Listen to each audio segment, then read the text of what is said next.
ধৈর্য নিয়ে সবাই কথা বলে, কিন্তু খুব কম মানুষই তা জীবনে ব্যবহার করে। ধৈর্য নিয়ে সবাই কথা বলে, কিন্তু খুব কম মানুষই তা জীবনে ব্যবহার করে।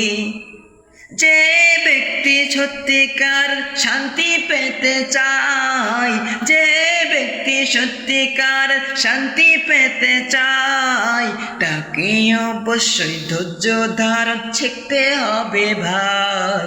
তাকে অবশ্যই ধৈর্য ধারণ শিখতে হবে ভাই। ধৈর্য নিয়ে সবাই কথা বলে, কিন্তু খুব কম মানুষই তা ব্যবহার করে।